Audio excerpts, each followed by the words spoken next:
amigas y amigos, estamos aquí nuevamente en Pulso Panamericano con Vittorio Baste y tenemos un invitado hoy para hablar sobre el tema de las elecciones de Estados Unidos, un compatriota salvadoreño, Néstor Alas.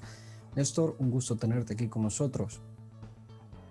Gusto, Héctor. Gracias por invitarme, Victorio.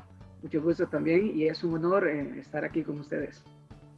Pues contarles que Néstor es un salvadoreño, como digo, ya lleva algunos años en Estados Unidos, es maestro, es una persona que ha superado diversas barreras para poder graduarse a la universidad y ahora pues se dedica a la enseñanza, un trabajo muy delicado en el sentido de que pues trata con niños y niñas y pues la formación es muy importante a edades tempranas. Néstor, cuéntanos un poquito así a grandes rasgos cómo ha sido cómo es tu experiencia en la enseñanza en Estados Unidos. Claro, bueno, primero que todo, déjame decirte que sí ha sido una trayectoria, ha sido un camino bastante difícil el llegar a los estudios universitarios y obtener un título universitario en los Estados Unidos, especialmente cuando vienes de un país extranjero, ¿no? Rápidamente te puedo contar que yo llegué aquí a los 17 años de edad, no sabía nada de inglés y cuando fui y me registré o me registraron, en ese caso, en ese tiempo me dieron la oportunidad de ir a la high school, al bachillerato, como se dice aquí. Cuando me registré fue muy difícil, simple, como se dice, fue muy difícil para mí um, a ajustarme a la situación o aprender el idioma. Me recuerdo que una de la primera barrera que tuve que sobrepasar fue el idioma del inglés. Es muy difícil ir a una escuela donde no conoces a nadie, no tienes amigos, no conoces el idioma. Y no solo eso, sino que de una forma u otra te discriminan simplemente por el aspecto de que tú no puedes convivir con los demás estudiantes porque no manejas el idioma. Y no solo eso, internamente para uno es bien difícil porque no conoces ni qué está pasando en el sistema. Pero una vez que superada esa barrera, todavía tienes muchas más que superar. Y llegar a la universidad es un poquito difícil, especialmente como te digo, los grados. Aquí es un sistema que no entiendes cómo vas pasando de nivel, si vas porque tienes buenos grados o si vas por la edad. Son cosas muy difíciles. Con mucho esfuerzo llegué a la universidad y pues agarré un título en arte, dibujo y pintura. Después de eso, claro, hubo algo de mí que me llenó muchísimo de alegría y emociones cuando encontré un trabajo de asistente de maestro. Yo dije que eso para mí iba a ser lo que yo quería hacer, ser maestro. Y ahora pues en día ejerzo tercer grado y como tú lo mencionaste, es una carrera y una labor, pero más personal, es como es el llamado que tú tienes a hacer el cambio en la vida de un niño. Y hoy en los Estados Unidos es muy importante saber que tú como persona, como líder, como educador, como docente, puedes cambiar la vida de un niño, especialmente si ese niño, tú tienes una relación, con ese caso como latinos, con esos niños, y es un trabajo que lo hace uno de corazón, tratar de salir, de sacar ellos adelante. Y precisamente ya que hablamos de los niños y de esta labor y de todo lo que ha implicado estas elecciones que acaban de pasar, pues el voto latino ha sido muy importante, ¿no? Para estas elecciones. Eh, para empezar a tratar el tema, nosotros lo que queremos saber es cómo ves tú desde tu ámbito laboral, la educación, la forma en que incide o qué beneficios podrían haber ahora que Biden ha sido electo. Sí, mira, es muy importante tocar esos temas de educación, especialmente porque en lo que propuso Biden hacia la educación, dijo en su propuesta, él tiene muchas cosas positivas en la educación. Por ejemplo, aquí en los Estados Unidos había una controversia de qué años los niños podrían ir a la escuela. por la razón que hay unos fondos federales que no cubren toda la educación, cubren educación de kinder hasta high school, hasta el bachillerato, pero antes de kinder no hay muchos fondos para poder, para los principios fundamentales del desarrollo del niño. Estamos hablando que antes de los 5 años el niño tiene que estar en una institución ya sea aprendiendo, ya sea haciendo muchas actividades escolares y también desarrollando sus habilidades físicas y mentales. Entonces, una de las proposiciones que Biden hizo en la educación es que él va a apoyar muchísimo los que se llaman pre-kinder. Pre-kinder son los programas que se enfocan en dar lo principal al niño antes de ir a la escuela. Entonces, él propone que va a invertir muchísimos, el presupuesto va a ser bastante dirigido hacia ese enfoque de los niños de pre-kinder. También es interesante que también en su propuesta para la educación él propone dar mucha ayuda, y esto es importante, mucha ayuda a las comunidades de bajo recurso. Y las comunidades de bajo recurso regularmente, generalmente, son latinos.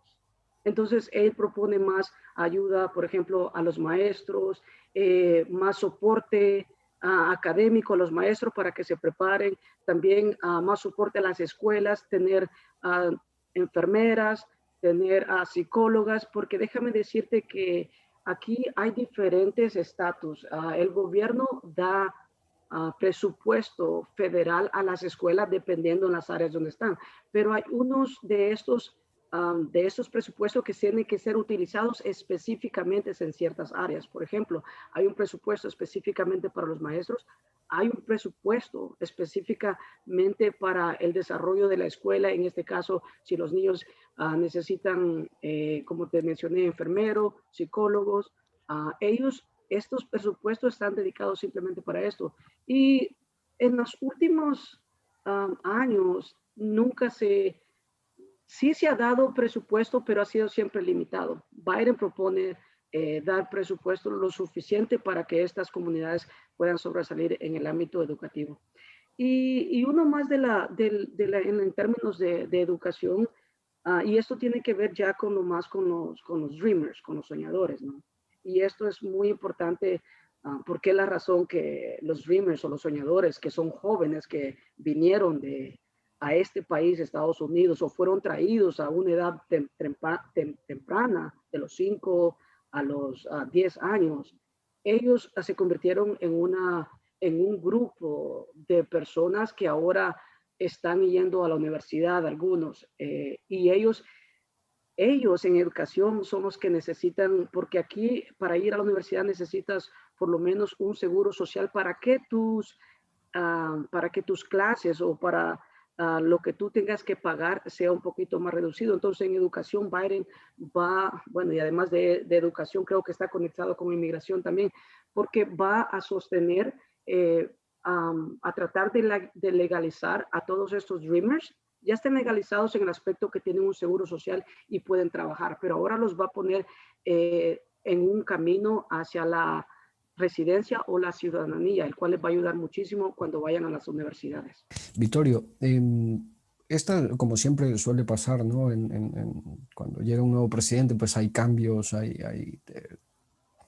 veces los trabajos que hizo el presidente anterior pues se hacen a un lado y se empieza una nueva etapa, nuevos proyectos. ¿Cómo ves tú el hecho de que Biden haya ganado? ¿Tú crees que esto realmente va a beneficiar a la comunidad latinoamericana en Estados Unidos? ¿O va a pasar como el periodo de Barack Obama, que en teoría sí hubo cierto apoyo, pero no tanto como el que se esperaba? Bueno, vamos poniendo las cosas en orden. De antemano, un saludo y felicitaciones por todo lo expuesto al compañero panelista Néstor. Un abrazo hasta Los Ángeles. Y un saludo a todos los que gentilmente nos honran con su audiencia.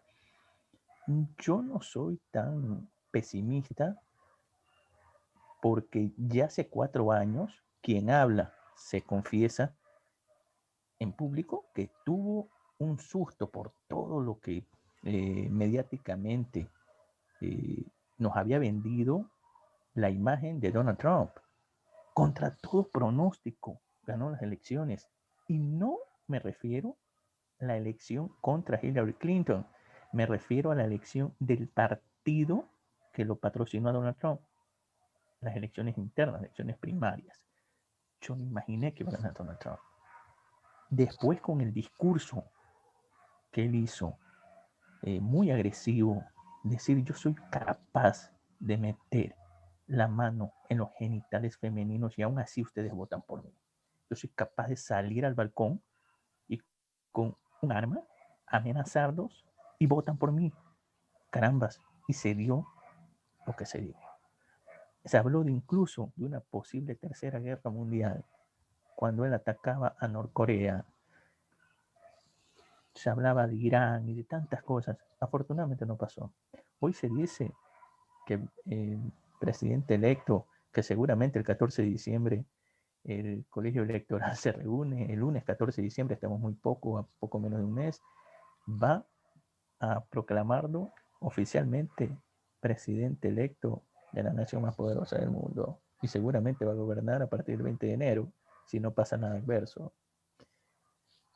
Yo creo que no va a pasar nada fuera de lo común. Estados Unidos, una de las democracias más sólidas que existe en el planeta, y todos los trabajos en pro del servicio para los estadounidenses y para la geopolítica internacional seguramente se van a mantener.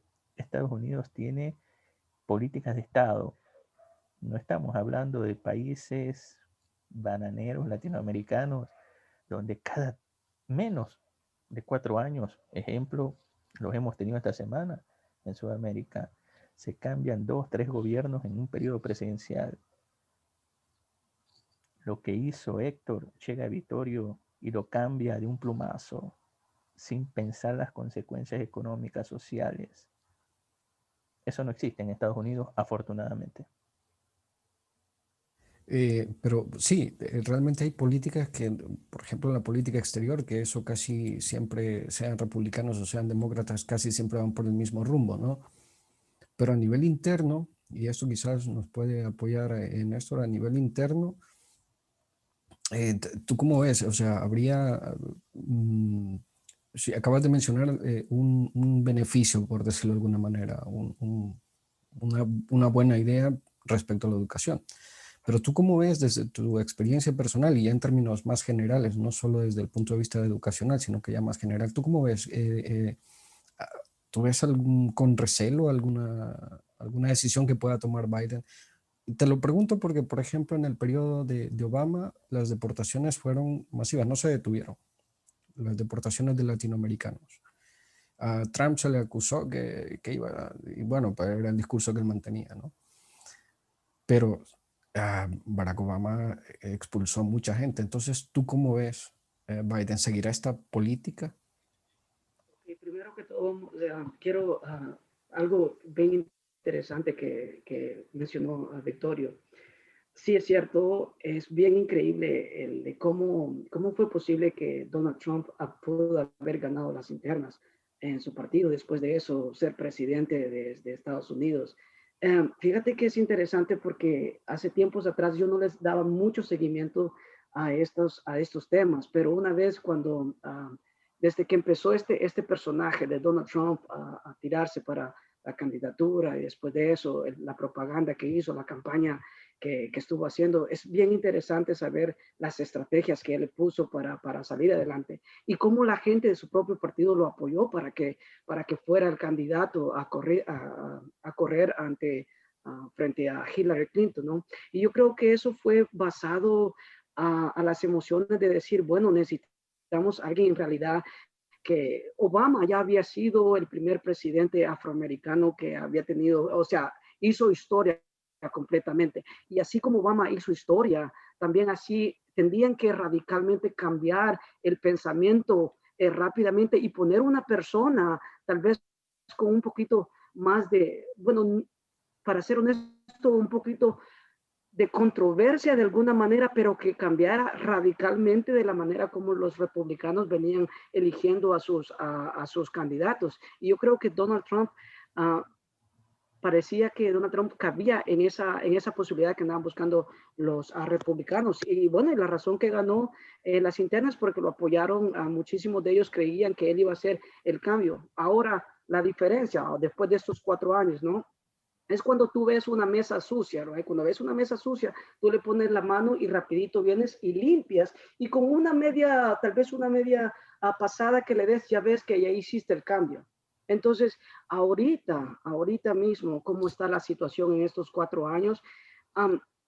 La situación se vive un poquito tensa por muchas cosas que fueron, Donald Trump, por cierto, y esto lo dicen las encuestas, ha sido uno de los nominados, uno de los peores presidentes que ha tenido Estados Unidos en la historia, y eso no le digo dos, sino que lo dicen las encuestas. Entonces, hay muchos errores que él ha cometido, que los que podemos desglosar, parte por parte, pero generalmente creo que con un poquito que Biden haga, se va a notar. No tiene que ser grandes cambios masivos, pero se va a notar.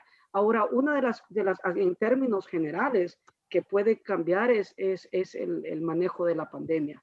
Y eso yo creo que de eso se basó Biden en su campaña para obtener votos, el controlamiento de la pandemia. Y yo creo que cualquier cosa que Biden haga en este momento va a ser mucho más mejor que tal vez las cosas que estuvo haciendo Donald Trump en estos 4 años.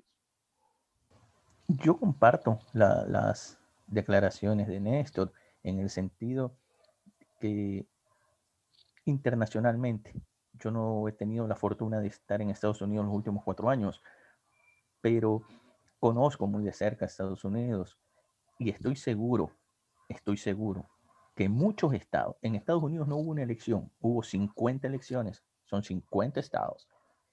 En Biden o Trump o el gobierno que sea ofrece algo en campaña y se toman las decisiones de manera distinta dependiendo en qué estado están. Son 50 estados, repito. Yo soy optimista porque a propósito del tema de la pandemia no fue muy manejada por Donald Trump. Es una incógnita cómo lo va a hacer Biden, con una tendencia a que va a desaparecer. Se piensa que en Estados Unidos, la mayor potencia mundial, en el mes de abril, máximo mayo, a lo mejor la tengan relativamente solucionada. A Biden quizás no le va a tocar gobernar con una pandemia. Eso es una incógnita, pero lo hizo no tan bien Donald Trump. También no cumplió el ofrecimiento de hacer el muro en la frontera. Siguieron los insultos contra los mexicanos. Mexicanos es todo latinoamericano, todo hispanohablante, incluidos los brasileños, latinoamericanos. No lo cumplió. Fuera que ya estaba hecho algunos kilómetros, algunas millas. Él hizo unas poquitas, no le dieron el permiso para terminar todo, no le alcanzó el tiempo, otro ofrecimiento que no cumplió.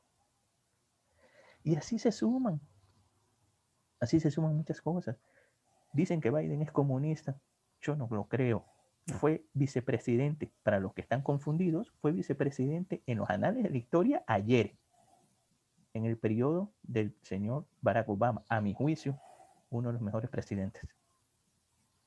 8 años, 2 elecciones ganadas, algo de saber de política, tiene un título académico que Donald Trump no lo tiene, tiene experiencia en política, tiene 40 años en política, ha intentado ser presidente varias veces, no ha llegado a las elecciones porque no ha ganado la elección primaria. En Estados Unidos se maneja de otra forma. Todo esa gran trayectoria, esa dilatada experiencia, aunque no nos guste, aunque esté viejito, aunque sea octogenario, Donald Trump no lo tiene. La gente yo creo que se cansó. Hubieron estados bisagras que le dieron el apoyo. No me los sé de memoria, pero los voy a decir. Georgia, 16 votos electorales, ganó con un promedio muy mínimo, pero ganó en Georgia, ganó en Pensilvania, con una diferencia de 50,000 votos. No hay indicios, no hay indicios. El más remoto no existe. de fraude. No hay. 49.7% contra 49.2%. Apenas 50,000 votos. La misma diferencia con la que él ganó hace 4 años. Pensilvania, New Jersey, otro estado densamente poblado. 14 votos electorales. Una paliza del Partido Demócrata. Casi el 61%. Las cuentas están claras. Yo no creo que se equivoque el sistema electoral, que es el más perfecto del planeta, con un 61% en Georgia. Nueva York, 29, uno de los más densos, pobladamente hablando. 29 votos electorales, 55%. No hay margen de error. Michigan, 16 votos electorales. Vamos sumando. Ganó con un 50%, 48 para el partido de Donald Trump. Illinois, 55%. Barack Obama tiene una muy buena influencia en el estado de Illinois, fue gobernador de Illinois. Wisconsin, apenas 20,000 votos. No pudo mantener Wisconsin, Mr. Trump.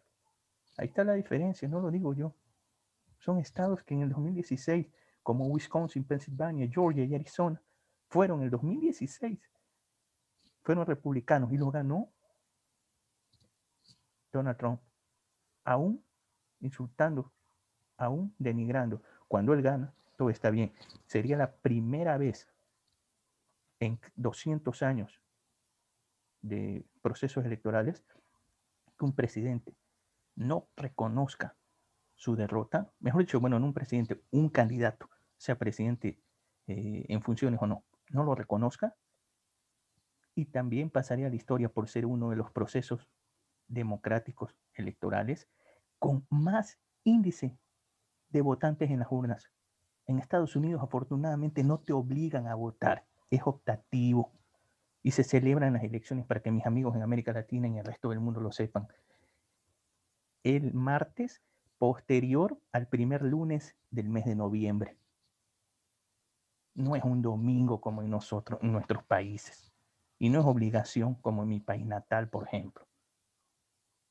La gente votó masivamente, más de 150 millones de votantes, a saber cuántos millones fueron latinoamericanos. Algunos votaron por Trump.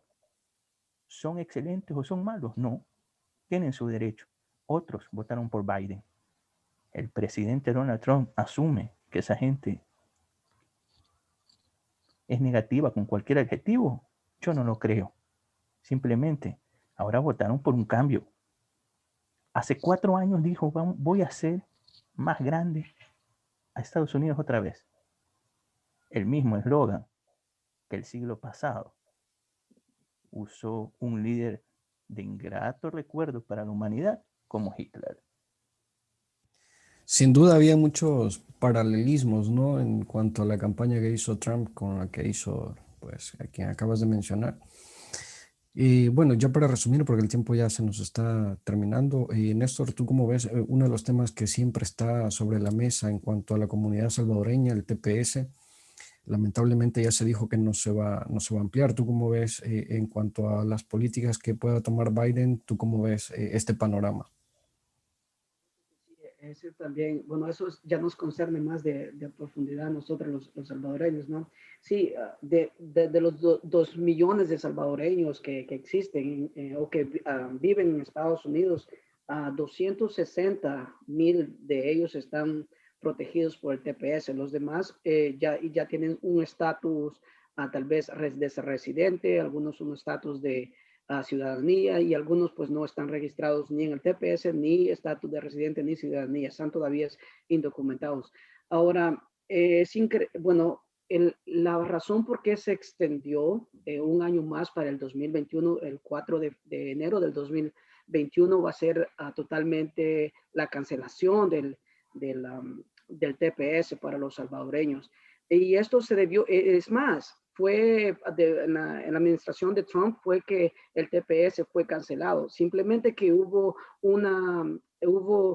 una parte del de esta ley, de la eliminación de la ley, fue a las cortes y en las cortes se tuvo que decir si esa ley era o no era, si era por razones en realidad porque afectaban al país o eran relaciones por caprichos o por racismo de Donald Trump de cancelar estas ayudas a estos países latinoamericanos, centroamericanos, que dependían de esto. Entonces, por esa razón se extendió en ese año, se extendió un año más hasta enero 4 del 2001 para ver qué va a pasar. Ahora bien, después de ese año, los salvadoreños sí obtuvieron una extensión de 365 años. Significa que todavía los salvadoreños después del 21 de enero, de 4 de enero del 2021, todavía ellos van a tener 360 días para prepararse para la repatriación, para volver a su país, pero todavía tienen ese año completo. Definitivamente Biden tiene que trabajar de alguna manera, o tal vez en este caso el gobierno salvadoreño tiene que de una manera buscar una solución para esos 260,000 salvadoreños bajo la protección del TPS. Yo creo que Biden, con su experiencia, como lo dijo Victorio, con su experiencia de políticas externas, yo creo que puede llegar a un acuerdo con nuestros líderes de El Salvador y tal vez encaminarlos a estos 260,000 salvadoreños a un camino, tal vez a una residencia o tal vez a una ciudadanía en el futuro. De acuerdo, bueno, lamentablemente el tiempo se nos ha terminado, pero bueno, agradecemos tu participación, algunos datos muy buenos que nos has proporcionado, contarnos tu experiencia. Como te decía, un ejemplo de superación, sin duda, de esto no nos queda ni la menor duda, un ejemplo de superación de un salvadoreño. Y pues esperamos que sigas teniendo más éxitos en tu carrera profesional y en tu vida personal también. Agradecerte nuevamente y esperamos que no sea la última vez que podamos contar contigo para hablar de esto u otros temas que podamos compartir con nuestra audiencia. Gracias, Héctor. Gracias, Victorio, por tenerme aquí. Y una vez más, sí, definitivamente hay muchos datos importantes que se podrían tocar más en el futuro, más a profundidad. Bueno, Victorio, agradecerte también. Gracias, un abrazo a Néstor a la distancia. Felicitaciones de haber compartido el panel con un profesional de tu nivel. Y bueno, está Pulso Panamericano para cuando desees emitir alguna novedad importante para nuestra audiencia. Bienvenido. Un saludo hasta California y éxitos en todos los sentidos. Gracias. Y a ustedes, amigas y amigos, muchas gracias por habernos acompañado. Esperamos que nos acompañen la próxima semana en el que seguiremos hablando de muchos temas de interés que nos conciernen como latinoamericanos. Les saluda Héctor Murcia. Hasta la próxima.